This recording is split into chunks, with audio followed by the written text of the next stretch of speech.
Nous avons déjà évoqué à plusieurs reprises le sujet des illusions, en faisant parler Freud, Camus, Dagerman et bien d'autres. Et j'ai aussi décrit l'analyse comme un long voyage dont les étapes avancées voient chuter peu à peu un grand nombre de croyances et d'illusions. Aujourd'hui, je voudrais mettre en évidence les raisons qui poussent l'homme à faire siennes certaines croyances et à les défendre quoi qu'il en coûte. Si nous faisons un parallèle entre les principaux modes de fonctionnement de notre appareil psychique tel qu'il a été décrit par Freud, eh bien, nous avons d'une part un état de repos, un état de confort, de bien-être, le niveau le plus bas d'énergie psychique nécessaire. Si vous voulez, l'équivalent d'une ampoule basse consommation. Voilà, un lamentin évoluant paresseusement au fond de l'eau de la lagune. Ce que Freud nommait le principe de nirvana. Et puis d'un autre côté, eh bien, nous avons des fonctions qui requièrent un niveau d'énergie psychique élevé.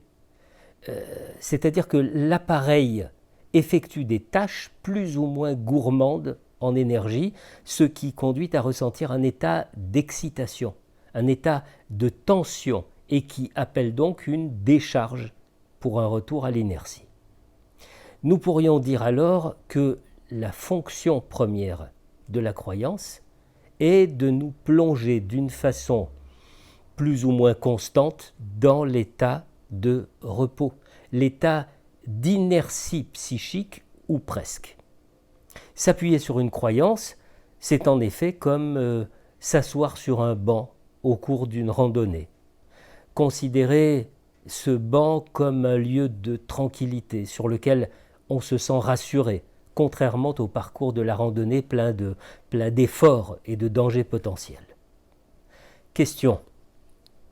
Le banc nous apparaît-il toujours assez solide pour assurer sa fonction sans un entretien régulier, sans une espèce de mise à l'épreuve? Eh bien, poser cette question, c'est poser la question du destin des croyances, ou plutôt de leur destin possible au pluriel. À savoir qu'une croyance peut être irréfragable, inscrite en nous comme par évidence, par l'éducation, la transmission, le façonnage de notre personnalité tout entière. Rien ne saurait l'atteindre. Elle est alors présente dans la vie comme une béquille familière, puisqu'elle est présente depuis toujours en nous. Une béquille indispensable et sans laquelle l'inquiétude viendrait nous habiter. Il arrive aussi qu'une croyance soit remise en question. Par exemple, à l'occasion d'expériences de vie qui rendent sa solidité douteuse et entament alors notre confiance en elle. Il se produit alors souvent un déplacement, parce que pour demeurer dans un état de paisibilité, eh bien nous devons très rapidement trouver une nouvelle béquille sur laquelle nous pourrons à nouveau nous appuyer en toute confiance. Et puis il arrive enfin qu'à la suite de la mise en œuvre de la tâche harassante qui consiste à penser, à peser, à critiquer, à douter, eh bien nous éclairions si crûment la fonction de la croyance en général que nous entamons alors un travail de déconstruction de nos croyances. Nous déchirons le voile qui habillait nos illusions, nous démontons des systèmes et nous abandonnons des valeurs. Alors, nous apercevant en conscience de la fonction de leurre des croyances et des illusions, nous acceptons de vivre sans elles. Évidemment, nous voilà aussitôt confrontés aux affres de la condition humaine. Nous ressentons cet état d'inconfort provoqué par l'absence de la prothèse habituelle. il nous faut inscrire dans notre corps et dans notre psyché cette nouvelle posture, en quelque sorte. Il nous faut nous habituer suffisamment longtemps à l'absence de soutien, jusqu'à trouver dans cette absence un paysage de vie certes plus tourmenté, mais combien plus vaste. Rainer Maria Rilke l'écrivait dans l'une de ses lettres à un jeune poète.